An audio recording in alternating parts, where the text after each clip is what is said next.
Nasungkit ng isang 11 taong gulang na Pinay ang bronze medal sa Universal Postal Union International Letter Writing Competition for Young People. Ang ginawa niyang liham para sa isang bulag na musician. Balitang hatid ni Tina Panganiban Perez. Maliit pa lang ang 11-year-old na si Ashley Nicole Abalos, mahilig na siyang magsulat ng mga liham. Sa isang klase niya sa Paref Woodrow School, pinagsulat sila ng liham tungkol sa musika at ang epekto nito sa ating buhay. Dear blind musician, you do not know me, but you have touched my life in such a beautiful way with your music. My name is Ashley, and I was one of the many people who watched you play at Duty Free Philippines that day.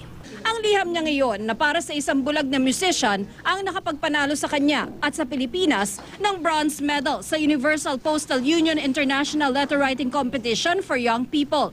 But after hearing you play, I realized that the sense of sight is worthless without an imaginative and passionate vision.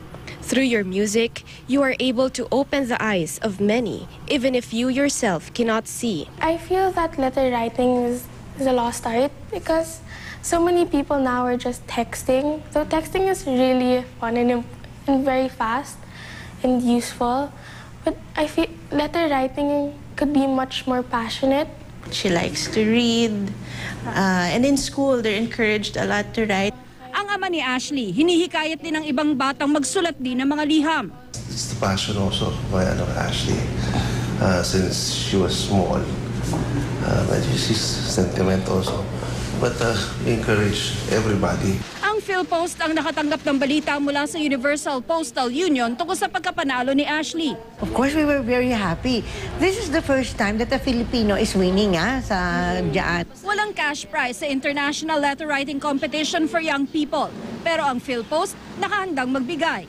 Sa panahon ngayon, sanay na tayo sa mabilisang komunikasyon. Text, email, social media, pero hindi kayang ipadama ng iilang characters lang ang lalim at tindi ng emosyong maaaring maiparating sa pamamagitan ng mga sulat.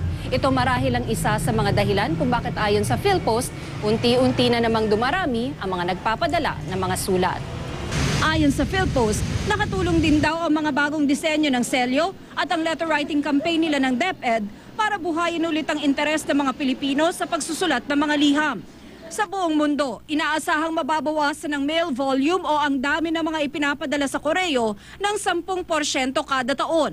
Pero sa Pilipinas daw, umakyat na ito ng 5%. I'd like to think na itong lahat ng nangyayari na to, including yung mga bagong innovations natin sa selyo, is bringing back the interest of the public sa postal service. Ayon sa PhilPost, mas maraming bagong disenyo ng selyo ang ilalabas pa nito sa pag-asang mas dumami rin ng mga kabataang katulad ni Ashley na lalo pang maengganyong muling buhayin at pasiglahin ang pagsusulat ng liham.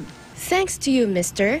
Now I have a better appreciation for the most precious gifts God has given humanity, the gift of sight, and more importantly, the gift of music.